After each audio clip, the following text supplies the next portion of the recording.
സിറ്റ്സിയുടെ online ക്ലാസ്സിലേക്ക് എല്ലാ വിദ്യാർത്ഥിനികൾക്കും വീണ്ടും സ്വാഗതം.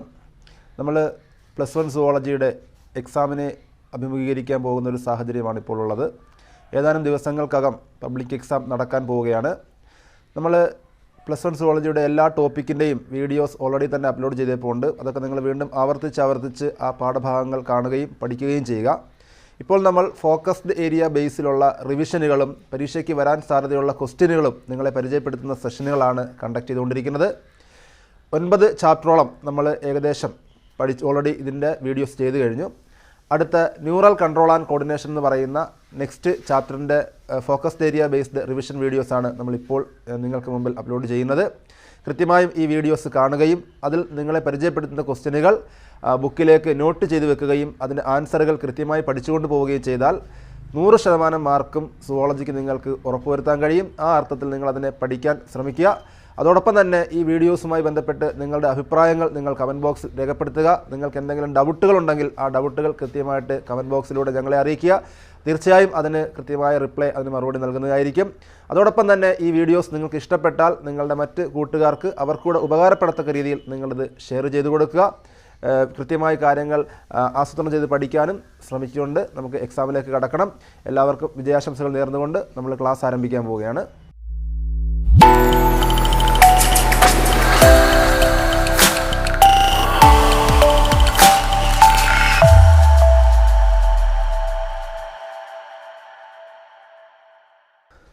ന്യൂറൽ കൺട്രോൾ ആൻഡ് കോർഡിനേഷൻ എന്ന് പറയുന്ന ചാപ്റ്ററിൽ നമുക്ക് ഫോക്കസ്ഡ് ഏരിയ ബേസിൽ നമുക്ക് പ്രധാനമായും പഠിക്കാനുള്ള പാഠഭാഗങ്ങൾ ഏതൊക്കെയാണെന്ന് ഓൾറെഡി നിങ്ങൾക്ക് കൃത്യമായി അറിയാവുന്നതാണ്. ഒന്നാമതായിട്ട് സ്ട്രക്ചർ ഓഫ് ന്യൂറോണിൻ്റെ സ്ട്രക്ചർ, ന്യൂറോണിൻ്റെ ഫിഗർ വരച്ച് നമ്മൾ പഠിച്ചിരുന്നു. നെർവസ് സിസ്റ്റത്തിൻ്റെ സ്ട്രക്ചറൽ ആൻഡ് ഫങ്ഷണൽ യൂണിറ്റ് എന്നറിയപ്പെടുന്ന ന്യൂറോൺസാണ്. അപ്പോൾ ആ ന്യൂറോൺസിൻ്റെ ഡയഗ്രാം ഓൾറെഡി നമ്മൾ വരച്ച് കൃത്യമായി പഠിച്ച് അതിൻ്റെ പാർട്ടുകളൊക്കെ ലേബൽ ചെയ്ത് പോയതാണ്. ആ പടം പരീക്ഷയ്ക്ക് ചോദിക്കാൻ സാധ്യത കൂടുതലുള്ള ഒരു ഭാഗമാണ് ന്യൂറോണിൻ്റെ സ്ട്രക്ചർ. അത് കഴിഞ്ഞാൽ ഇമ്പൾസ് ട്രാൻസ്മിഷൻ, സിനാപ്സിലൂടെയുള്ള ഇമ്പൾസിൻ്റെ ട്രാൻസ്മിഷൻ എങ്ങനെയാണ് എന്നുള്ള ഒരു ഫ്ലോ ചാർട്ട് നമ്മൾ പഠിച്ചിരുന്നു.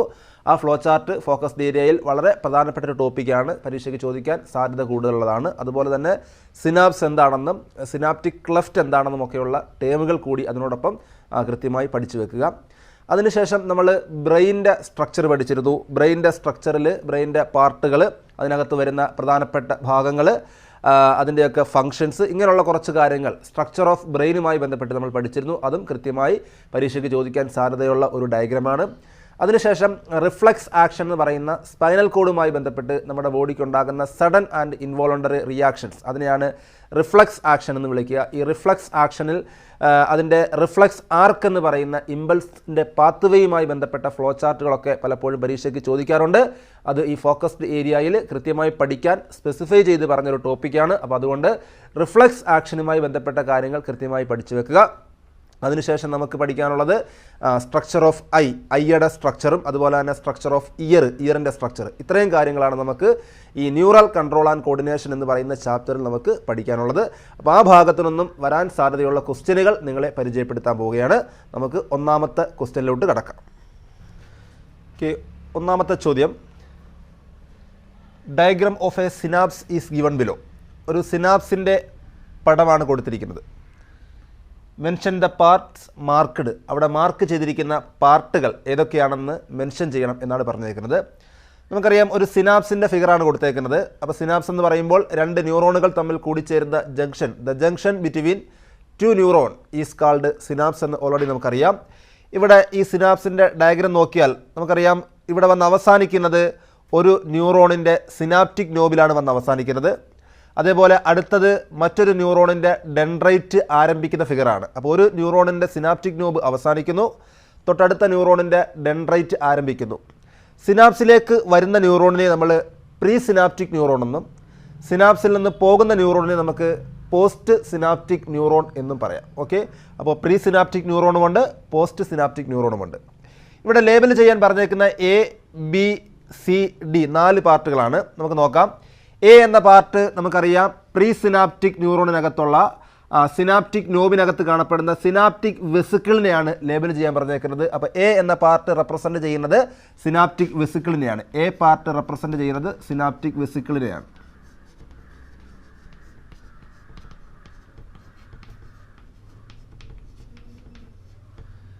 ഓക്കെ. അതുപോലെ തന്നെ ബി പാർട്ട് എന്ന് പറയുമ്പോൾ നമുക്കറിയാം 2 ന്യൂറോണുകൾക്കിടയ്ക്ക് ഒരു ഗ്യാപ്പ് ഉണ്ട്. ആ ഗ്യാപ്പാണ് സിനാപ്റ്റിക് ക്ലെഫ്റ്റ് എന്ന് വിളിക്കും.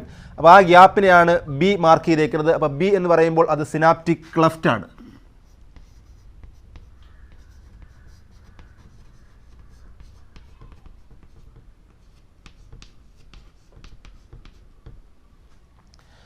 അടുത്ത സി പാർട്ട് നമുക്കറിയാം പോസ്റ്റ് സിനാപ്റ്റിക് ന്യൂറോണിനകത്താണ് സി ലേബൽ ചെയ്യാൻ പറഞ്ഞേക്കുന്നത്.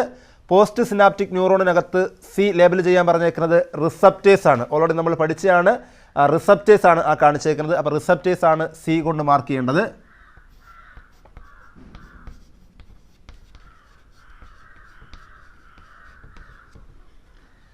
അടുത്ത ഡി നോക്കുക, സിനാപ്റ്റിക് വെസിക്കിൾ തന്നെയാണ് മാർക്ക് ചെയ്തേക്കുന്നത്. പക്ഷേ കൺഫ്യൂഷൻ വരല്, എ കൊടുത്തേക്കുന്നത് സിനാപ്റ്റിക് വെസിക്കിളിലേക്കാണെങ്കിൽ ഡി കൊടുത്തേക്കുന്നത് സിനാപ്റ്റിക് വെസിക്കിളിനകത്ത് അടങ്ങിയിരിക്കുന്ന ആ സബ്സ്റ്റൻസ് എന്താണെന്നാണ് ലേബൽ ചെയ്യേണ്ടത്. നമുക്കറിയാം ന്യൂറോ ട്രാൻസ്മിറ്റേഴ്സ് എന്ന് വിളിക്കുന്ന സബ്സ്റ്റൻസുകളാണ് സിനാപ്റ്റിക് വെസിക്കിൾസിനകത്ത് ലേബൽ ചെയ്യേണ്ടത്. അപ്പം ഡി എന്ന് പറയുന്നത് ന്യൂറോ ട്രാൻസ്മിറ്റേഴ്സ്.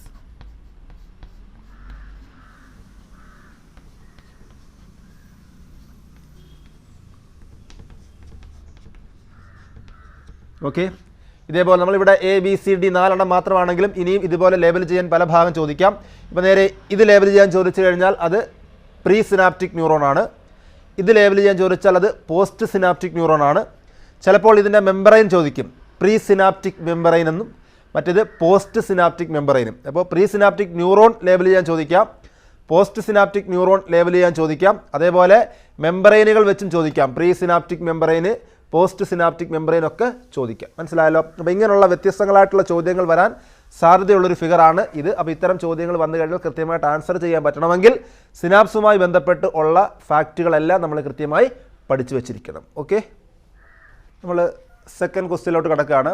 സെക്കൻഡ് ക്വസ്റ്റ്യവും ഒരു ഫിഗർ തന്നിട്ട് അതിനെ ബേസ് ചെയ്തുകൊണ്ടുള്ള ഒരു ക്വസ്റ്റ്യനാണ്. Identify the diagram. ആദ്യം ഈ ഡയഗ്രാം എന്താണെന്ന് ഐഡൻറ്റിഫൈ ചെയ്യണം. Label the parts. അതിനുശേഷം മാർക്ക് ചെയ്തേക്കുന്ന പാർട്ടുകൾ എന്ത് ചെയ്യണം? ലേബൽ ചെയ്യണം. അപ്പോൾ ഡയഗ്രാം ഐഡൻറ്റിഫൈ ചെയ്യാൻ പറയുമ്പോൾ നമുക്കറിയാം ഈ ഡയഗ്രാം നമ്മൾ ചെറിയ ക്ലാസ്സുകൾ മുതലേ തന്നെ കണ്ട് പരിചയിച്ചൊരു ഡയഗ്രാമാണ്. ന്യൂറോണിൻ്റെ പടമാണ്. അപ്പം ഐഡൻറ്റിഫൈ ദ ഫിഗർ എന്ന ആൻസർ, അതിൻ്റെ ആൻസർ ന്യൂറോൺ ആണെന്ന് കൃത്യമായിട്ട് നമുക്ക് എഴുതി വെക്കാൻ പറ്റും. ന്യൂറോൺ ആണ് അതിൻ്റെ ആൻസറായിട്ട് വരിക. ദെൻ ചിലപ്പോൾ ഈ ഐഡൻറ്റിഫൈ ദ ഡയഗ്രാം എന്നായിരിക്കില്ല ചോദിക്കുക, name the structural and functional unit of nervous system എന്നായിരിക്കും ചോദിക്കുക. അങ്ങനെയാണെങ്കിലും ആൻസർ എന്ത് തന്നെയാണ്? ന്യൂറോൺ എന്ന് തന്നെയാണ്. അപ്പോൾ പടം തന്നാൽ ന്യൂറോൺ കണ്ടാൽ അറിയാം. The structural and functional unit of nervous system എന്ന് ചോദിച്ചാലും നമുക്ക് ന്യൂറോൺ ആണെന്ന് ആൻസർ ചെയ്യാൻ പറ്റും. കൃത്യമായിട്ട് അറിയാവുന്ന ഒരു സിമ്പിൾ ക്വസ്റ്റ്യൻ ആണ്. ദെൻ അതിൻ്റെ ചില പാർട്ടുകൾ ലേബൽ ചെയ്യാൻ പറഞ്ഞേക്കുന്നു. അപ്പോൾ ആൻസർ ന്യൂറോൺ ആണെന്ന് എഴുതി വെക്കുക. ഒന്നാമത്തെ ആൻസർ ന്യൂറോൺ ആണ്. അതുപോലെ തന്നെ പാർട്ടുകൾ ലേബൽ ചെയ്യാൻ പറഞ്ഞപ്പോൾ ഉണ്ട് എ പാർട്ട് ലേബൽ ചെയ്യണം. നമുക്കറിയാം എ എന്ന് പറയുമ്പോൾ അത് ഡെൻഡ്രൈറ്റ് ആണെന്നറിയാം. ഡെൻഡ്രൈറ്റ്. അടുത്ത ബി പാർട്ട് ലേബൽ ചെയ്യണം. ബി എന്ന് പറയുമ്പോൾ ആക്സോൺ ആണെന്ന് നമുക്കറിയാം. അതുപോലെ സി പാർട്ട് ലേബൽ ചെയ്യണം. C part synaptic നോബാണ്.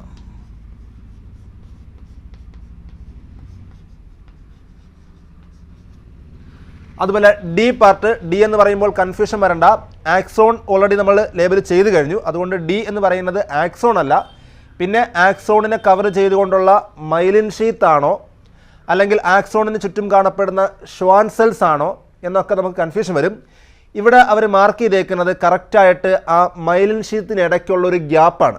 അതായത് അഡ്ജസൻറ്റ് മൈലിൻ ഷീത്തിനിടയ്ക്ക് വരുന്ന ഒരു ചെറിയൊരു വിടവ് പോലെ തോന്നുന്ന ഒരു ഗ്യാപ്പ് പോലെ തോന്നുന്ന ഭാഗമുണ്ടല്ലോ, ആ ഭാഗമാണ് ലേബൽ ചെയ്യാൻ പറഞ്ഞേക്കുന്നത്. ആ ഭാഗത്തെ വിളിക്കുന്നവരാണ് നോഡ്സ് ഓഫ് റാൻവീർ എന്ന് വിളിക്കും. Nodes of Ranvier. അപ്പോൾ D part nodes of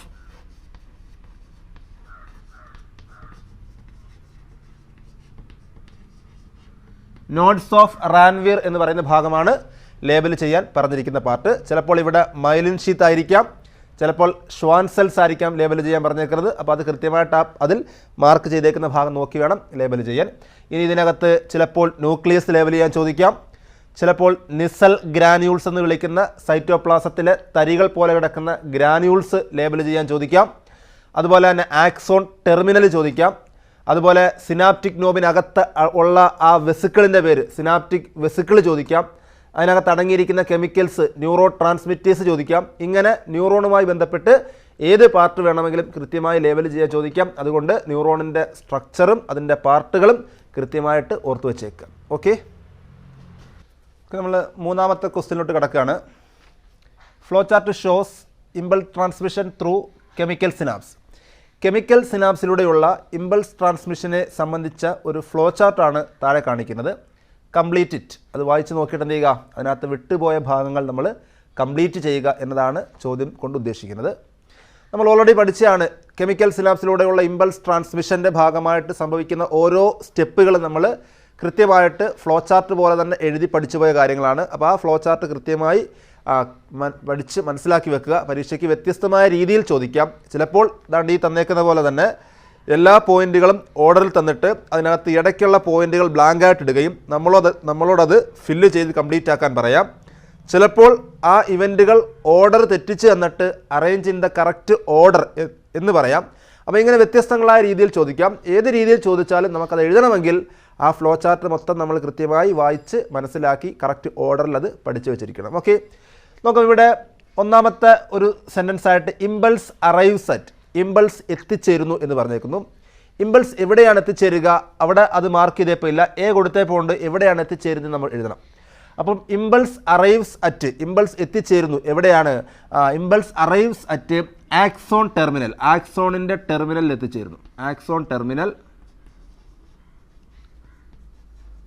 axon terminal, axon terminal of pre synaptic neuron എന്ന് വേണമെങ്കിൽ എഴുതാം. ആക്സോൺ ടെർമിനൽ എന്ന് മാത്രം എഴുതിയാലും കുഴപ്പമില്ല. കംപ്ലീറ്റ് ചെയ്ത് വേണമെങ്കിൽ axon terminal of pre synaptic neuron എന്ന് വേണമെങ്കിൽ എഴുതാവുന്നതാണ്. സെക്കൻഡ് പോയിൻ്റായിട്ട് അങ്ങനെ ഇമ്പൾസുകൾ ആക്സോൺ ടെർമിനൽ എത്തിക്കഴിഞ്ഞാൽ എന്താ സംഭവിക്കുക, സ്റ്റിമുലേറ്റ്, ആരോ സ്റ്റിമുലേറ്റ് ചെയ്യപ്പെടുന്നു. ആരാണെന്ന് പറഞ്ഞിട്ടില്ല. നമുക്കറിയാം സ്റ്റിമുലേറ്റ് ചെയ്യുന്ന ആരാണ്, സ്റ്റിമുലേറ്റ് ചെയ്യുന്നത് സിനാപ്റ്റിക് വെസിക്കിളാണ്. അങ്ങനെ സ്റ്റിമുലേറ്റ് ചെയ്തിട്ട് അതെന്ത് ചെയ്യും, മൂവ് ഫോർവേഡ്, മുമ്പോട്ട് മൂവ് ചെയ്തു പോകും. മനസ്സിലായല്ലോ. അപ്പോൾ stimulate synaptic vesicles, stimulate synaptic vesicles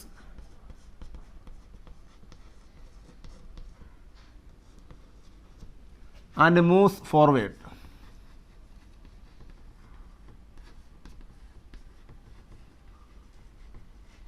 Okay, then മൂന്നാമത്തെ point fusion of synaptic vesicle with membrane. അങ്ങനെ മുമ്പോട്ട് ഫോർവേഡ് മൂവ് ചെയ്തു പോയിട്ട് എന്തിനു വേണ്ടിയാ, അതിൻ്റെ മെമ്പറൈനുമായിട്ട് ഈ സിനാപ്റ്റിക് വെസിക്കിൾ ഫ്യൂസ് ചെയ്യാൻ വേണ്ടിയിട്ടാണ്.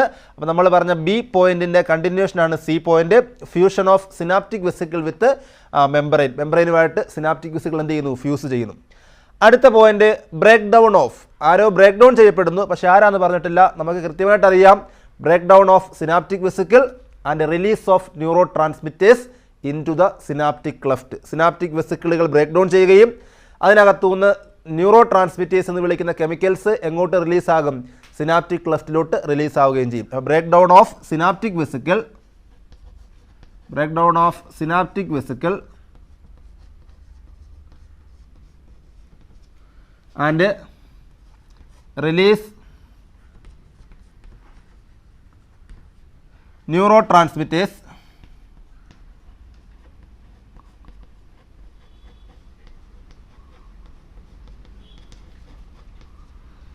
into the synaptic cleft.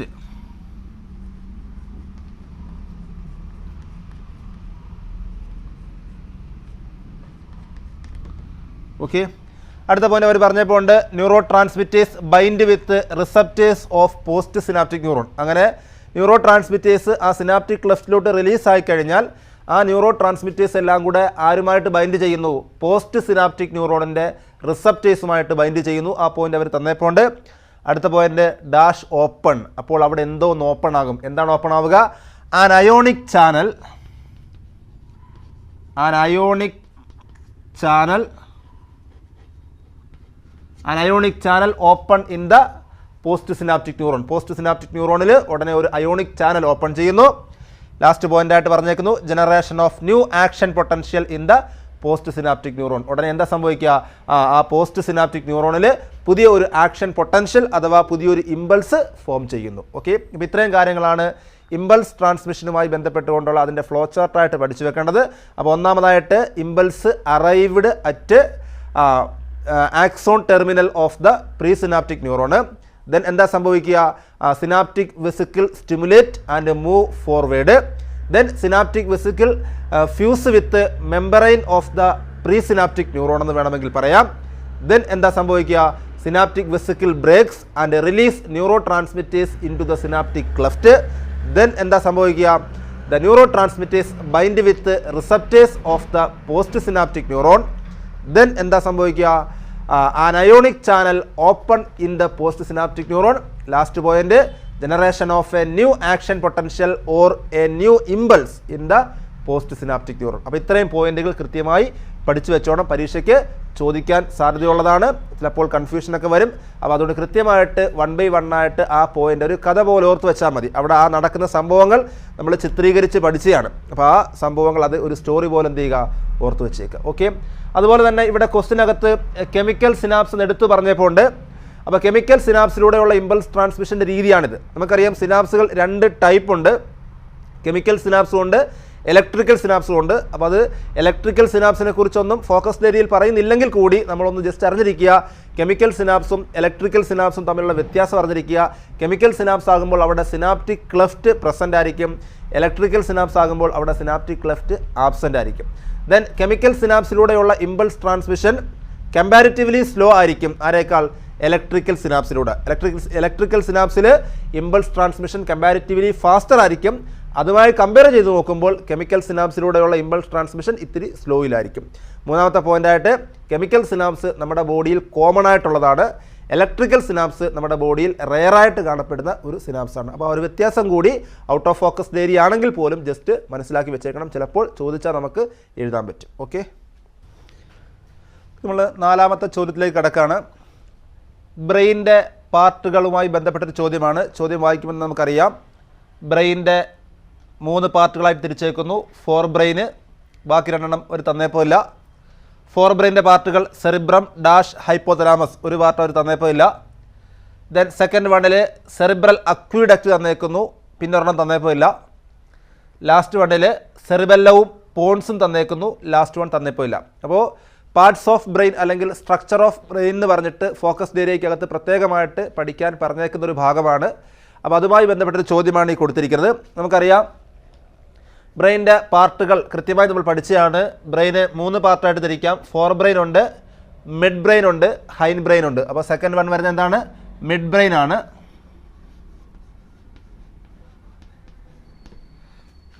Third one hind brain ആണ്. അപ്പോൾ ഫോർ ബ്രെയിന്, മിഡ് ബ്രെയിന്, ഹൈൻ ബ്രെയിൻ ഇങ്ങനെ 3ആയിട്ട് തിരിക്കാം.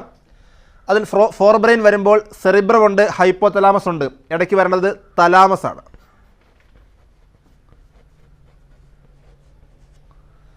മിഡ് ബ്രെയിനിലേക്ക് വരുമ്പോൾ സെറിബ്രൽ അക്വിഡക്റ്റ് ഉണ്ട്. ദെൻ അടുത്തത് മാർക്ക് ചെയ്തേക്കുന്നത് നമുക്ക് വരേണ്ടത് കോർപ്പോറ ക്വാഡ്രിജെമിന.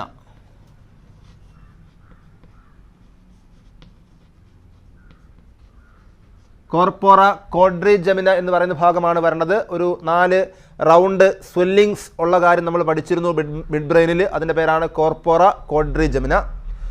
ഹൈൻ ബ്രെയിനിൽ വരുമ്പോൾ സെറിബെല്ലം ഉണ്ട്, പോൺസ് ഉണ്ട്, അടുത്ത് വരേണ്ടത് മെഡുല്ല ഒബ്ലാങ്കേറ്റ ആണ്.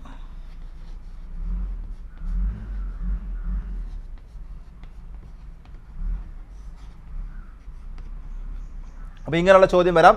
ചിലപ്പോൾ ബ്രെയിനിൻ്റെ പടം തന്നിട്ട് തന്നെ നമ്മളോട് ലേബൽ ചെയ്യാൻ വേണ്ടിയും ചോദിക്കാം. അങ്ങനെയും പരീക്ഷയ്ക്ക് ചോദിക്കാൻ സാധ്യതയുണ്ട്. അതുപോലെ തന്നെ ആ പാർട്ടുകളുടെയൊക്കെ ഫംഗ്ഷൻ എടുത്തു പറയുന്ന ചില ഭാഗങ്ങളുണ്ട്. അപ്പോൾ ആ ഫംഗ്ഷൻ ഉള്ള ഭാഗം കൂടി ഓർത്ത് വെച്ചേക്കണം. ഇപ്പോൾ സെറിബ്രം ആകുമ്പോൾ നമുക്കറിയാം സെൻസറി ഫംഗ്ഷൻ, സെൻസ് ഓർഗനുകളെയൊക്കെ കൺട്രോൾ ചെയ്യുന്നത് സെറിബ്രമാണ്. അതുപോലെ തന്നെ നമ്മുടെ വോളണ്ടറി ആക്ഷനുകളെയൊക്കെ കൺട്രോൾ ചെയ്യുന്നത് സെറിബ്രമാണ്. അതുപോലെ നമ്മുടെ ഇമാജിനേഷൻ, തോട്ട്, മെമ്മറി, ഇൻ്റലിജൻസ് ഇങ്ങനെയൊക്കെയുള്ള ബുദ്ധിപരമായിട്ടുള്ള എല്ലാ പ്രവർത്തനങ്ങളെയും കൺട്രോൾ ചെയ്യുന്നത് സെറിബ്രമാണ്. അപ്പോൾ ആ ഭാഗം ഓർത്ത് വെച്ചേക്കണം. തലാമസിലേക്ക് വരുമ്പോൾ നമുക്കറിയാം നമ്മുടെ ഇമ്പൾസുകളുടെ റിലേ സ്റ്റേഷനായിട്ട് ആക്ട് ചെയ്യുന്ന ഭാഗമാണ് തലാമസ്. പെയിൻ കില്ലറുകൾ അഫക്റ്റ് ചെയ്യുന്ന ഭാഗം ഏതെന്ന് ചോദിച്ചാൽ അതൊക്കെ തലാമസാണ്. സെറിബ്രത്തിലേക്കും സെറിബ്രത്തിൽ നിന്നുമൊക്കെ ഇമ്പൾസുകൾ കോർഡിനേറ്റ് ചെയ്ത് അയക്കുകയും ഒക്കെ ചെയ്യുന്നതാരാണ്? തലാമസാണ്. ഹൈപ്പോ തലാമസിലേക്ക് വരുമ്പോൾ നമുക്കറിയാം നമ്മുടെ ബോഡി ടെമ്പറേച്ചർ റെഗുലേറ്റ് ചെയ്യുക, നമ്മൾക്ക് വിശപ്പും ദാഹവും ഒക്കെ തോന്നിപ്പിക്കുക, ഇങ്ങനെയുള്ള ഫംഗ്ഷനൊക്കെയാണ് ഹൈപ്പോതലാമസ് നിർവഹിക്കുന്നത്. അതുപോലെ ചില ഹോർമോണുകളെ കൂടിയൊക്കെ ഹൈപ്പോതലാമസ് ഉൽപ്പാദിപ്പിക്കുന്നുണ്ട് എന്ന് ഓർത്തു വെച്ചേക്കുക. മിഡ് ബ്രെയിനിൽ നമുക്ക് അതിൻ്റെ ഫംഗ്ഷൻ പ്രത്യേകമായിട്ട് പറയുന്നില്ല, അതുകൊണ്ട് കുഴപ്പമില്ല. ഹൈൻ ബ്രെയിനിലേക്ക് വരുമ്പോൾ സെറിബെല്ലം, ബോഡി ബാലൻസിങ് മെയിൻറ്റെയിൻ ചെയ്യുന്ന ഭാഗമാണ് സെറിബെല്ലം എന്ന് പറയുന്നത്. അതുപോലെ പോൺസ്, ബ്രെയിനിൻ്റെ ഡിഫറൻറ്റ് ഏരിയാസുകളെ തമ്മിൽ ഇൻ്റർ കണക്ട് ചെയ്യുന്നൊരു ഭാഗമാണ് പോൺസ്. അതുപോലെ മെഡുല്ല ഒബ്ലാങ്കേറ്റ എന്ന് പറയുമ്പോൾ ബ്രീത്തിങ്, ഹാർട്ട് ബീറ്റ്, അതുപോലെയുള്ള ഇൻവോളണ്ടറി ഫങ്ഷൻസുകളെയൊക്കെ കൺട്രോൾ ചെയ്യുന്ന ഭാഗമാണിത്, ഈ മെഡുല്ല ഒബ്ലാങ്കേറ്റ എന്ന് പറയുന്നത്. അപ്പം ബ്രെയിനിൻ്റെ പാർട്ടുകളായിരിക്കും കൂടുതലായിട്ട് ചോദിക്കുക. ചിലപ്പോൾ ഫംഗ്ഷൻ പറഞ്ഞിട്ട് ഏത് പാർട്ടാണ് എന്ന് ചോദിക്കാം, ചിലപ്പോൾ ഡയറക്റ്റായിട്ട് പാർട്ട് ലേബൽ ചെയ്യാൻ വേണ്ടിയൊക്കെ ചോദിക്കാം. കൃത്യമായിട്ട് ബ്രെയിനിൻ്റെ ഫിഗറും അതിൻ്റെ പാർട്ടുകളുമൊക്കെ കൃത്യമായിട്ട് ഓർത്ത് വെച്ചേക്കുക. അതുപോലെ തന്നെ ബ്രെയിനുമായി ബന്ധപ്പെട്ട് ചോദിക്കാൻ സാധ്യതയുള്ള ഒരു ചോദ്യമാണ്, ബ്രെയിനെ പ്രൊട്ടക്റ്റ് ചെയ്തുകൊണ്ട് കാണപ്പെടുന്ന 3 ലെയേർഡ് മെമ്പറൈൻ്റെ പേരെന്താണ്? മെനിഞ്ചസ് എന്ന് വിളിക്കും. മെനിഞ്ചസ് എന്ന് പറയുന്നതാണ് ആ 3 ലെയേർഡ് മെമ്പറൈൻ്റെ പേര്. അതിൽ arachnoid matter, pia matter, dura matter എന്നിങ്ങനെ വ്യത്യസ്തങ്ങളായിട്ടുള്ള 3 ലെയറുകളായിട്ടാണ് അത് കാണപ്പെടുക എന്നും ആ 3 ലെയറുകൾക്കിടയ്ക്ക് നിറഞ്ഞിരിക്കുന്ന ഒരു ദ്രാവകമുണ്ട്, സെറിബ്രോ സ്പൈനൽ ഫ്ലൂയിഡ്, CSF അഥവാ സെറിബ്രോ സ്പൈനൽ ഫ്ലൂയിഡ്. ബ്രെയിൻ ടിഷ്യൂസിന് ആവശ്യമായിട്ടുള്ള ന്യൂട്രിയൻസ് കൊടുക്കുക, ബ്രെയിനെ പ്രൊട്ടക്റ്റ് ചെയ്യുക, ഇതൊക്കെയാണ് സെറിബ്രോ സ്പൈനൽ ഫ്ലൂയിഡിൻ്റെ ഫംഗ്ഷനായിട്ട് പറയുന്നത്. അപ്പോൾ കൃത്യമായിട്ട് ആ കാര്യം കൂടി ബ്രെയിനിൻ്റെ ഡയഗ്രത്തിൽ ഓർത്ത് വെച്ചേക്ക്. ദെൻ 5ാമത്തെ ക്വസ്റ്റിലോട്ട് കിടക്കുകയാണ്. Sudden withdrawal of body parts when you come in contact with object that are extremely hot. നല്ല ചൂടുള്ള ഒരു വസ്തുവുമായിട്ട് നമ്മുടെ ബോഡി പാർട്സ് ഏതെങ്കിലും ഭാഗം ഒന്ന് തട്ടിയാൽ അല്ലെങ്കിൽ ഒരു കോണ്ടാക്റ്റിൽ വന്നു കഴിഞ്ഞാൽ പെട്ടെന്ന് എന്ത് ചെയ്യും? നമ്മൾ അവിടുന്ന് അത് വിഡ്രോ ചെയ്യും, കൈ വലിക്കും അല്ലെങ്കിൽ കാലൊക്കെ വലിക്കും. ഇത് നമ്മുടെ ബോഡിയിൽ നമ്മൾ പലപ്പോഴും എക്സ്പീരിയൻസ് ചെയ്തിട്ടുള്ള ഒരു പ്രോസസ്സാണ്. ഇതുമായി ബന്ധപ്പെട്ട ഒരു ചോദ്യമാണിത്. 2 ചോദ്യങ്ങളുണ്ട്. നെയിം ദ പ്രോസസ്, എന്താണ് ഈ പ്രോസസ്സ്, ഈ പ്രക്രിയ എന്താണ്? Construct A flow chart showing the path way of impulse, ഈ പ്രോസസ്സുമായി ബന്ധപ്പെട്ടുള്ള ഇമ്പൾസിൻ്റെ പാത്ത് വേ സൂചിപ്പിക്കുന്ന ഒരു ഫ്ലോ ചാർട്ട് എഴുതുക. ഇതാണ് 2 ചോദ്യം. നെയിം ദ പ്രോസസ്സ് എന്ന് പറയുമ്പോഴേ നമുക്കറിയാം അതിൻ്റെ ആൻസർ റിഫ്ലക്സ് ആക്ഷനാണ്. ഈ പ്രോസസ്സ് റിഫ്ലക്സ് ആക്ഷനാണ്.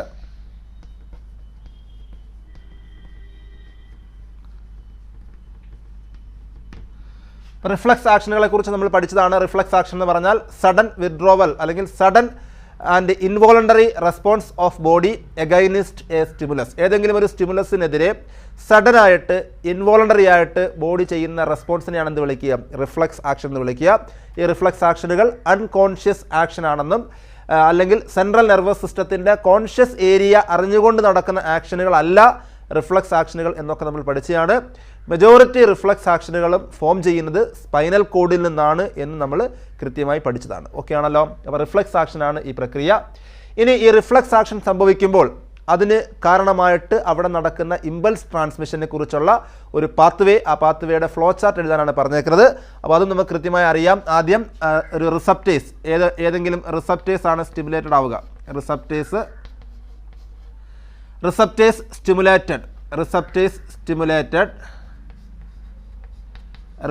സ്റ്റിമുലേറ്റഡ് ആകണമെങ്കിൽ ഒരു സ്റ്റിമുലസ് വേണം, ഒരു ഹോട്ട് ഒബ്ജക്റ്റോ എന്തെങ്കിലുമൊക്കെ വേണം. ഓക്കെ, അങ്ങനെ റിസപ്റ്റേഴ്സ് സ്റ്റിമുലേറ്റഡ് ആയിക്കഴിഞ്ഞാൽ അവിടെ എന്ത് ഫോം ചെയ്യും? ഇമ്പൾസ് ഫോം ചെയ്യും. ഇമ്പൾസ്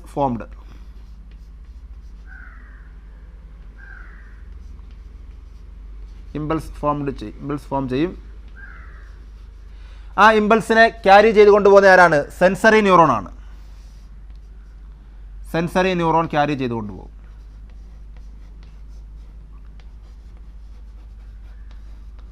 സെൻസറി ന്യൂറോൺ എങ്ങോട്ടാണ് ക്യാരി ചെയ്തുകൊണ്ട് പോവുക? നമ്മുടെ സ്പൈനൽ കോഡിലേക്കാണ്. ഡോൾസൽ റൂട്ട് വഴിയാണ് കയറുക. സ്പൈനൽ കോഡിൻ്റെ ഡോൾസൽ റൂട്ട് വഴിയാണ് കയറുക.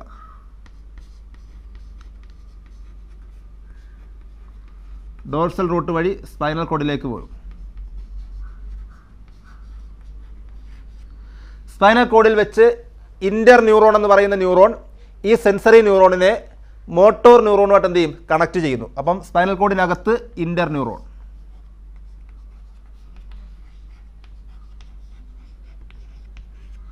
അവിടുന്ന് പുറത്തേക്ക് വരുന്നത് മോട്ടോർ ന്യൂറോൺ ആണ്. വെൻട്രൽ റൂട്ട് വഴിയാണ് വരുന്നത്.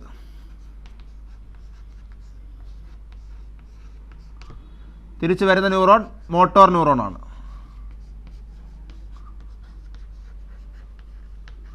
നേരെ അങ്ങോട്ടാണ് വരിക? നമ്മുടെ എഫക്റ്റർ ഓർഗൻസിലേക്ക് വരും.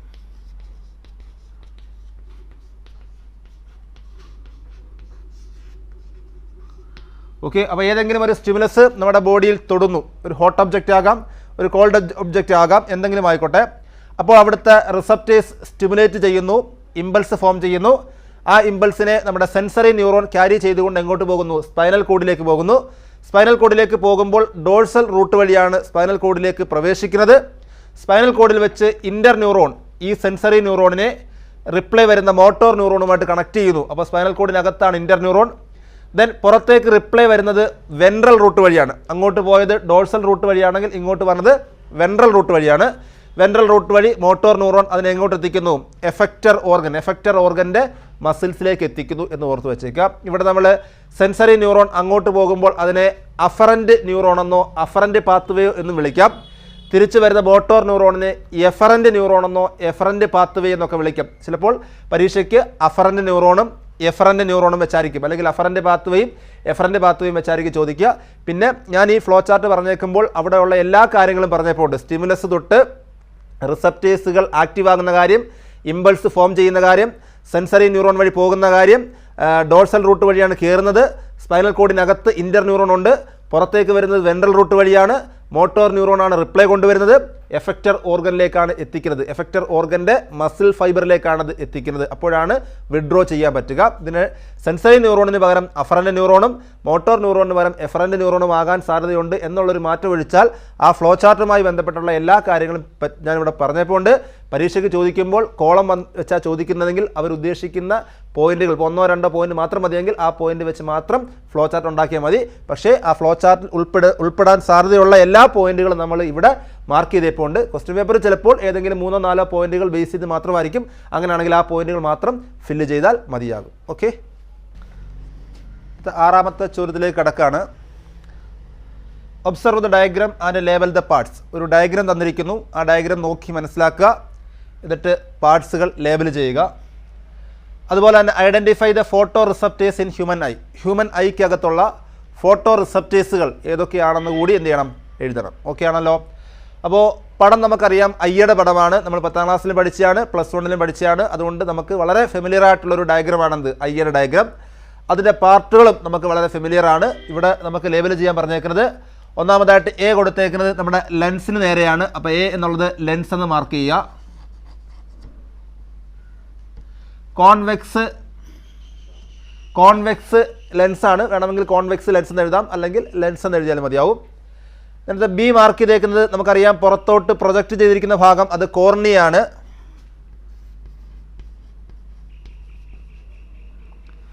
അതുപോലെ സി മാർക്ക് ചെയ്തേക്കുന്നത് നമ്മുടെ ബ്ലൈൻഡ് സ്പോട്ടിൽ നിന്ന് പോകുന്ന കുറച്ച് നെർവുകളാണ്. ആ നെർവുകളെ വിളിക്കുന്നവരാണ് ഒപ്റ്റിക് നെർവ്.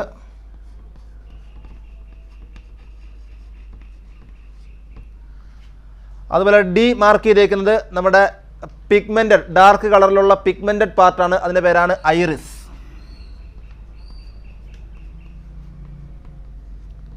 അപ്പോൾ ഇവിടെ ഇത്രയുമാണ് ലേബൽ ചെയ്യാൻ കൊടുത്തേക്കുന്നത് എന്ന് കരുതി പരീക്ഷയ്ക്ക് ഈ പാർട്ട് തന്നെ ചോദിക്കണമെന്നില്ല. പരീക്ഷയ്ക്ക് ചോദിക്കാൻ പറ്റുന്ന ഒരുപാട് പാർട്ടുകളുണ്ട് ഇതിനകത്ത്. സ്ക്ലീറ എന്ന് പറയുന്ന ഔട്ടർ ലെയർ ചോദിക്കാം, കൊറോയിഡ് എന്ന് പറയുന്ന മിഡിൽ ലെയർ ചോദിക്കാം, റെറ്റിന എന്ന് പറയുന്ന ഇന്നർ ലെയർ ചോദിക്കാം, അക്വസ് ഹ്യൂമർ ചോദിക്കാം, അക്വസ് ചേംബർ ചോദിക്കാം, വിട്രിയസ് ചേംബർ ചോദിക്കാം, പ്യൂപ്പിൾ ചോദിക്കാം, അതുപോലെ തന്നെ സീലിയറി ബോഡി ചോദിക്കാം. ഇതിലേത് ഭാഗം വേണമെങ്കിലും ചോദിക്കാം. ബ്ലൈൻഡ് സ്പോട്ട് ചോദിക്കാം, നമ്മൾ മാക്കുല ലൂട്ടിയ എന്ന് വിളിക്കുന്ന യെല്ലോ സ്പോട്ട് ചോദിക്കാം. അവിടെ ഒരു പിറ്റ്, ഒരു വിടവ് പോലെ തോന്നുന്ന ഫോവിയ ചോദിക്കാം. ഇതിലേത് വേണമെങ്കിലും ചോദിക്കാം. അപ്പോൾ കൃത്യമായിട്ട് എല്ലാ പാർട്ടുകളും ലേബൽ ചെയ്യാൻ പഠിച്ചു വെച്ചേക്കുക. ചിലപ്പോൾ ചോദിക്കുന്നത് അവിടുത്തെ ആ പാർട്ടിനെ കുറിച്ചുള്ള ഏതെങ്കിലും ഒരു ഫീച്ചർ തന്നിട്ട് അതേതാണ്, അങ്ങനെയും ചോദിക്കാം. ഇപ്പം name the chamber, name the large chamber between lens and retina എന്ന് ചോദിക്കാം. വിട്രിയസ് ചേംബർ എന്നാണ് answer. Name the small chamber between cornea and lens എന്ന് ചോദിക്കാം. അങ്ങനെയാണെങ്കിൽ അക്വസ് ചേംബർ എന്നാണ് ആൻസർ. അതുപോലെ name the spot in retina in which rods and cone cells are absent എന്ന് ചോദിക്കാം. അങ്ങനെയാണെങ്കിൽ ബ്ലൈൻഡ് സ്പോട്ടാണ്. Name the spot in which more number of cone cells are seen എന്ന് ചോദിക്കാം. അങ്ങനെയാണെങ്കിൽ അത് മാക്കുല ലൂട്ടിയ എന്ന് പറയുന്നതാണ്. അപ്പോൾ ഇങ്ങനെയൊക്കെ. അതുപോലെ തന്നെ name the layer which contain blood capillaries and look bluish in colour എന്ന് ചോദിക്കാം. ആൻസർ കൊറോയിഡ് ആണ്. ഇങ്ങനെ പല രീതിയിൽ ചോദിക്കാം. അപ്പോൾ അതുകൊണ്ട് ഐയുടെ ഡയഗ്രാം നമ്മൾ പഠിച്ച കാര്യങ്ങൾ കൃത്യമായിട്ട് എന്ത് ചെയ്യുക? പഠിച്ചു വെക്കുക എന്നുള്ളതാണ്. ഇവിടെ ചോദിച്ചേക്കുന്ന രണ്ടാമത്തെ ചോദ്യം, identify the photo receptors in human I. നമ്മുടെ കണ്ണിനകത്തുള്ള അല്ലെങ്കിൽ റെറ്റിനയിൽ കാണപ്പെടുന്ന ഫോട്ടോ റിസപ്റ്റേഴ്സുകൾ ഏതൊക്കെയാണെന്ന് കൃത്യമായിട്ട് ഐഡൻറ്റിഫൈ ചെയ്യാൻ നമുക്കറിയാം. റോഡ് സെൽസ് ഉണ്ട്, കോൺ സെൽസ് ഉണ്ട്. നേരത്തെ മുതൽ നമുക്കറിയാവുന്നതാണ് റോഡ് സെൽസും കോൺ സെൽസുമാണ് നമ്മുടെ റെറ്റിനയിൽ കാണപ്പെടുന്ന അല്ലെങ്കിൽ ഐയിൽ കാണപ്പെടുന്ന ഫോട്ടോ റിസപ്റ്റേഴ്സ് എന്ന് വിളിക്കുന്ന സെല്ലുകൾ. ഓക്കെ, അടുത്ത 7th ക്വസ്റ്റ്യനാണ്. Retina of the eye contain 3 layers of cell. നമ്മുടെ റെറ്റിനയ്ക്കകത്ത് 3 ലെയർ ഓഫ് സെൽസുകളുണ്ട്. Arrange these cells from inside to outside. അത് ആദ്യം ഇൻസൈഡിലുള്ളത് അവസാനം ഔട്ട്സൈഡിലുള്ളത് എന്ന ഓർഡറിൽ കറക്റ്റായിട്ട് എഴുതാനാണ് പറഞ്ഞേക്കുന്നത്. അപ്പോൾ ആദ്യം ആ റെറ്റിനയിൽ ഉള്ള 3 ലെയേഴ്സ് ഓഫ് സെല്ലുകൾ ഏതൊക്കെയാണെന്ന് നമ്മൾ അറിയണം. ഒന്നാമതായിട്ട് ഗാംഗ്ലിയോൺ സെൽസ്, രണ്ടാമതായിട്ട് ബൈപ്പോളാർ സെൽസ്, മൂന്നാമതായിട്ട് ഫോട്ടോ റിസപ്റ്റർ സെൽ. ഇങ്ങനെയുള്ള 3 ടൈപ്പ് സെല്ലുകളാണുള്ളത്. അത് കറക്റ്റ് ഓർഡറിൽ എഴുതിയാൽ ആദ്യം എഴുതേണ്ടത് ഗാംഗ്ലിയോൺ സെൽസ് ആണ്. ഫ്രം ഇൻസൈഡ് എന്ന ഓർഡറിൽ എഴുതിയാൽ ആദ്യം ഗാംഗ്ലിയോൺ സെൽസ് ആണ്. അത് കഴിഞ്ഞാൽ സെക്കൻഡ് വൺ വരുന്നത് ബൈപ്പോളാർ സെൽസ് ആണ്.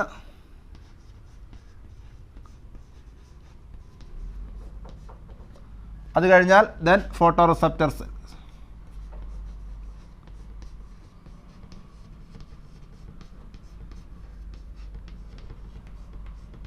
അപ്പം റെറ്റിനയിൽ കാണപ്പെടുന്ന 3 layers of cells, ganglion cells, bipolar cells, photo receptor cells.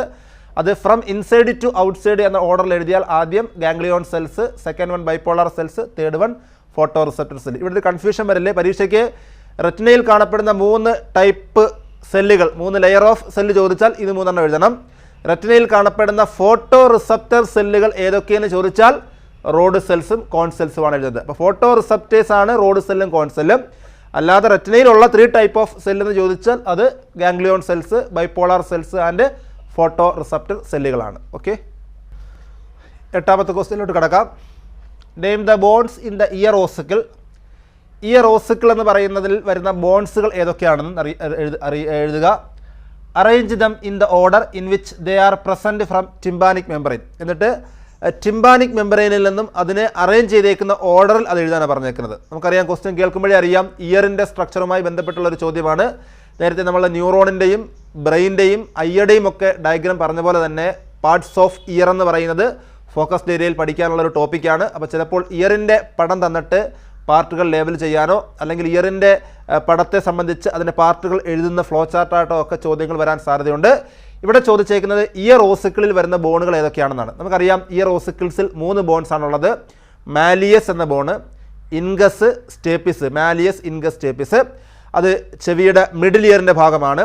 അതിൽ മാലിയസ് എന്ന് പറയുന്ന ഫസ്റ്റ് ബോൺ അറ്റാച്ച് ചെയ്തേക്കുന്നത് ടിംബാനിക് മെമ്പറൈനുമായിട്ടാണ്. നടുക്ക് വരുന്നത് ഇൻഗസ് എന്ന ബോണാണ്. അവസാനം വരുന്ന ബോൺ സ്റ്റേപ്പിസ് ആണ്. സ്റ്റേപ്പിസ് ഇന്നർ ഇയറുമായി കണക്ട് ചെയ്തേക്കുന്നത് ഓവൽ വിൻഡോയിലൂടെയാണ്. സ്റ്റേപ്പിസ് ഓവൽ വിൻഡോയുമായിട്ട് കണക്റ്റഡ് ആണ്. അപ്പോൾ അത് കറക്റ്റ് ഓർഡറിൽ എഴുതിയാൽ ആദ്യം മാലിയസ്, അത് കഴിഞ്ഞാൽ ഇൻഗസ്, അത് കഴിഞ്ഞാൽ സ്റ്റേപ്പിസ്. മാലിയസ് അറ്റാച്ച് ചെയ്തേക്കുന്നത് ടിംബാനിക് മെമ്പറൈനുമായിട്ടാണ്.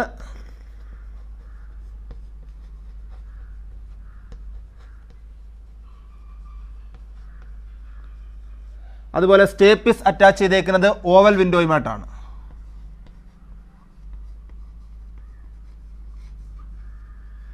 ഓക്കെ, ഇപ്പോൾ കൃത്യമായിട്ട് ആ ബോണിൻ്റെ പേരും അതിൻ്റെ ഓർഡറും അത് അറ്റാച്ച് ചെയ്തേക്കുന്നത് ആരുമായിട്ടാണെന്ന് കൂടി ഓർത്ത് വച്ചേക്ക്. ഓക്കെ, നമ്മൾ 9th ക്വസ്റ്റ്യനിലോട്ട് പോവുകയാണ്.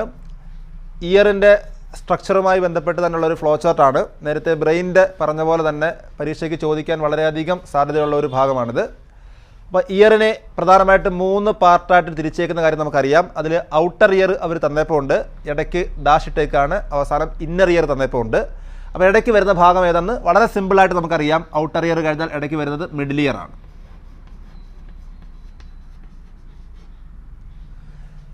ദെൻ ഔട്ടർ ഇയറിൻ്റെ പാർട്ടുകൾ എ പിന്നെ കൊടുത്തപ്പോൾ ഉണ്ട്, സെക്കൻഡ് പാർട്ട് കൊടുത്തപ്പോൾ ഇല്ല, തേർഡ് പാർട്ട് ടിംബാനിക് മെമ്പറൈൻ കൊടുത്തപ്പോൾ ഉണ്ട്. അപ്പോൾ സെക്കൻഡ് പാർട്ടായിട്ട് വരുന്നത് എക്സ്റ്റേണൽ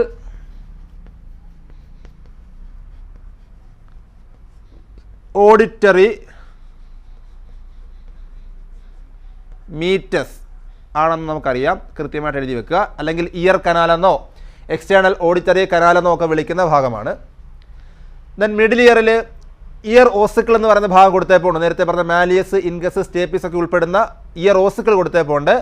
ഒരു സെക്കൻഡ് പാർട്ട് കൊടുത്തേ പോയില്ല. ആ കൊടുത്തേക്കുന്ന ഭാഗത്ത് വരുന്നത് Eustachian ട്യൂബാണ്.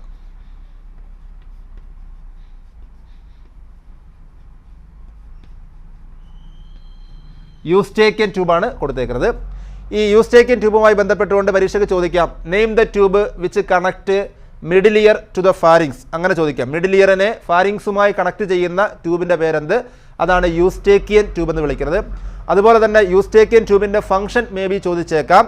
It equalise the pressure on either side of the tympanic membrane. Tympanic മെമ്പറൈൻ്റെ രണ്ട് സൈഡിലായിട്ടുള്ള പ്രഷറിനെ ഈക്വലൈസ് ചെയ്യാൻ, തുല്യമാക്കാൻ സഹായിക്കുന്ന ഒരു ട്യൂബ് കൂടിയാണെന്ത്? യൂസ്റ്റേക്കിയൻ ട്യൂബ് എന്ന് വിളിക്കുന്നത്. ദെൻ മൂന്നാമതായിട്ട് ഇന്നർ ഇയർ ആണ്. ഇന്നർ ഇയറിൻ്റെ ഭാഗം അവിടെ കൊടുത്തേക്കുന്നത് FG. രണ്ട് പാർട്ടുണ്ട്. ഒരു പാർട്ട് കൊടുത്തേ പോയില്ല, നമുക്കറിയാം, അത് കോക്ലിയാണ്. രണ്ടാമത്തെ പാർട്ട് വെസ്റ്റിബുലാർ അപ്പാരറ്റസ് ആണ്. വെസ്റ്റിബുലാർ അപ്പാരറ്റസ് എന്ന് പറയുന്ന ഭാഗം അവിടെ ലേബൽ ചെയ്തേ പോണ്ട്. ഒരെണ്ണം ലേബൽ ചെയ്തേ പോയില്ല, ഒരെണ്ണം കൊടുത്തേ പോണ്ട് ഓട്ടോലിത്ത് ഓർഗൻ. അപ്പോൾ ലേബൽ ചെയ്യാത്ത ഭാഗം semi circular കനാലാണ്.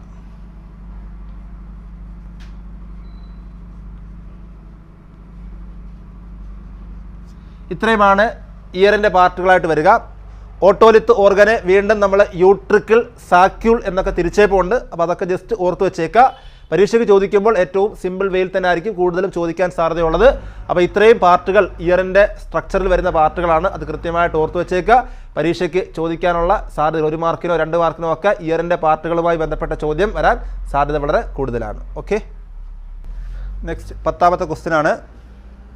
Cerebral hemisphere of human brain are connected by dash. ബ്രെയിനിൽ സെറിബ്രത്തെ നമ്മൾ 2 ലോഞ്ചിറ്റ്യൂഡിനൽ സെറിബ്രൽ ഹെമിസ്ഫിയറുകളായിട്ട് ഡിവൈഡ് ചെയ്ത കാര്യം പറഞ്ഞു. അതിനിടയ്ക്ക് അവയെ തമ്മിൽ കണക്ട് ചെയ്തുകൊണ്ട് ഗ്രൂപ്പ് ഓഫ് നെർവ് ഫൈബേഴ്സ് അല്ലെങ്കിൽ ട്രാക്റ്റ് ഓഫ് നെർവ് ഫൈബേഴ്സ് ഉണ്ടെന്ന് പറഞ്ഞു. അത് ഏതാണെന്ന് ആണ് ചോദ്യം. ഓപ്ഷൻസ് ഉണ്ട്: association area, corpus callosum, corpora quadrigemina, pons varolii. ഇതിനകത്ത് കൃത്യമായി നമുക്കറിയാം കോർപ്പസ് കലോസം എന്ന് പറയുന്നതാണ് ആൻസർ. പരീക്ഷയ്ക്ക് കോർപ്പസ് കലോസം എന്താണെന്ന് ഡിഫൈൻ ചെയ്യാൻ പോലും ചോദിക്കാൻ സാധ്യതയുണ്ട്. The tract of nerve fibres which connect two hemisphere അല്ലെങ്കിൽ two cerebral hemisphere. 2 left and right cerebral ഹെമിസ്ഫിയറുകളെ തമ്മിൽ പരസ്പരം കണക്ട് ചെയ്യുന്ന ഗ്രൂപ്പ് ഓഫ് നെർവ് ഫൈബേഴ്സ് ആണ് എന്ത്? ഈ കോർപ്പസ് കലോസം എന്ന് പറയുന്നത്. അപ്പോൾ അത് കൃത്യമായി ചോദിക്കാൻ സാധ്യതയുള്ളതാണ്. അസോസിയേഷൻ ഏരിയ നമുക്കറിയാം. സെറിബ്രത്തെ association motor area, sensory area, association area എന്നിങ്ങനെ 3ആയിട്ട് തിരിച്ചേ പോകുന്നുണ്ട്. സെൻസറി ഏരിയ എന്ന് പറയുമ്പോൾ സെൻസറി ഇമ്പൾസുകൾ വരുന്നു. മോട്ടോർ ഏരിയ എന്ന് പറയുമ്പോൾ മോട്ടോർ ന്യൂറോണുകൾ പോകുന്ന ഭാഗമാണ്. അതുപോലെ ഇത് രണ്ടും ചേരുന്ന ഭാഗമാണെന്ത്? ഈ അസോസിയേഷൻ ഏരിയ എന്ന് പറയുന്നത്. ദെൻ കോർപ്പോറ കോഡ്രിജമിന, മിഡ് ബ്രെയിനകത്ത് വരുന്ന 4 റൗണ്ട് സ്വെല്ലിങ്സിനെ വിളിക്കുന്നവരാണ് കോർപ്പോറ കോഡ്രിജമിന. പോൺസ് വെറോളി എന്ന് പറയുന്നത് ഹൈൻ ബ്രെയിൻ്റെ ഭാഗമായിട്ട് വരുന്ന പാർട്ടാണെന്ത്? പോൺസ് വെറോളി എന്ന് പറയുന്നത്. ഓക്കെ, 11ാമത്തെ ചോദ്യം. Fovea of retina in the eye contain. റെറ്റിനയിൽ നമുക്ക് ഫോവിയ എന്ന് പറയുന്ന ഒരു യെല്ലോ സ്പോട്ട് എന്നൊക്കെ പണ്ട് വിളിച്ചൊരു പാർട്ടുണ്ട്. അപ്പോൾ ആ ഫോവിയയിൽ ഉള്ളത് എന്താണെന്ന് ഓപ്ഷൻ ഉണ്ട്: rod cells only, rod cell മാത്രമേ ഉള്ളൂ; കോൺസെൽ ഉള്ളി, കോൺസെൽ മാത്രമാണുള്ളത്; both rods and cones, rod സെല്ലും കോൺസെല്ലും ഉണ്ട്; rods and cones are absent, rod സെല്ലും കോൺസെല്ലും ആബ്സെൻ്റ് ആണ് എന്നാണുള്ളത്. അപ്പോൾ അതിൽ കൃത്യമായ ഒരു ആൻസറിലേക്ക് വരുമ്പോൾ റോഡ് സെൽ ഉള്ളി എന്ന് പറയുന്ന ഓപ്ഷൻ തെറ്റാണെന്ന് നമുക്കറിയാം. അതല്ല. ബോത്ത് റോഡ്സ് ആൻഡ് കോൺസ് എന്ന് പറയുമ്പോൾ അവിടെ അതും എന്താണ്? കറക്റ്റായുള്ള സ്റ്റേറ്റ്മെൻ്റ് അല്ല. Rods and cones are absent എന്ന് പറയുന്നതും കറക്റ്റായ സ്റ്റേറ്റ്മെൻ്റ് അല്ല. മോർ കറക്റ്റായിട്ട് വരുന്ന ആൻസർ കോൺസെൽസ് ഉള്ളി, കോൺസെല്ലുകൾ. മോർ നമ്പർ ഓഫ് കോൺസെല്ലുകളാണ് ഫോവിയയിൽ ഉള്ളതെന്നാണ് പറയപ്പെടുന്നത്. അതുകൊണ്ട് കോൺസെല്ലാണ് ആ ഫോവിയ എന്ന് പറയുന്ന ഭാഗത്ത് ധാരാളമായിട്ട് ഉള്ളത് എന്ന് മനസ്സിലാക്കി വെക്കുക. ഓക്കെ, അപ്പോൾ ന്യൂറൽ കൺട്രോൾ ആൻഡ് കോർഡിനേഷൻ എന്ന് പറയുന്ന ചാപ്റ്ററുമായി ബന്ധപ്പെട്ട ഫോക്കസ്ഡ് ഏരിയ ബേസ്ഡ് റിവിഷനാണ് നമ്മളിവിടെ ചെയ്തത്. അപ്പോൾ ഈ ക്ലാസ് നിങ്ങൾ കൃത്യമായി വീഡിയോസ് കാണുക. അതിൽ പറഞ്ഞിരിക്കുന്ന ക്വസ്റ്റ്യൻസ് ഒക്കെ നോട്ട് ചെയ്ത് പഠിക്കുക. ആ ഓരോ ക്വസ്റ്റ്യനും പഠിക്കുമ്പോൾ ആ ക്വസ്റ്റ്യനുമായി റിലേറ്റ് ചെയ്യാവുന്ന ഏരിയ കൂടി എന്ത് ചെയ്യുക? പഠിച്ചു വെക്കുക. അതോടൊപ്പം തന്നെ നിങ്ങൾക്ക് ഇവിടെ നടത്തുന്ന മോഡൽ എക്സാം, പബ്ലിക് എക്സാമിന് മുമ്പ് നടക്കാൻ പോകുന്ന മോഡൽ എക്സാം, അത്തരം മോഡൽ എക്സാമുകളുടെയൊക്കെ ക്വസ്റ്റ്യൻസ് കൂടി നിങ്ങൾ വർക്കൗട്ട് ചെയ്യുക. അപ്പോൾ ഈ ക്ലാസ്സിൽ ഡിസ്കസ് ചെയ്ത ക്വസ്റ്റ്യനുകൾ കൂടാതെ നിങ്ങൾക്ക് കിട്ടാവുന്ന പരമാവധി ക്വസ്റ്റ്യൻസ് കൂടി നിങ്ങൾ വർക്കൗട്ട് ചെയ്ത് മാക്സിമം ക്വസ്റ്റ്യനുകളുടെ ആൻസർ കൃത്യമായി പഠിച്ചുകൊണ്ട് പോവുക. ഈ വീഡിയോസും ഇതിന് മുമ്പ് അപ്ലോഡ് ചെയ്ത വീഡിയോസും നിങ്ങൾ കാണുക. അപ്പോൾ കൃത്യമായി ചുരുങ്ങിയ സമയം കൊണ്ട് ഒരു സ്മാർട്ട് വർക്ക് ചെയ്തുകൊണ്ട് പോയി കഴിഞ്ഞാൽ ഫുൾ A+ നിങ്ങൾക്ക് കരസ്ഥമാക്കാൻ പറ്റും. അതിനുവേണ്ടിയുള്ള ആസൂത്രണം ചെയ്തുകൊണ്ട് കൃത്യമായി പഠിക്കുക. ഈ വീഡിയോസുമായി ബന്ധപ്പെട്ട കമൻറ്റുകൾ നിങ്ങൾ രേഖപ്പെടുത്തുക.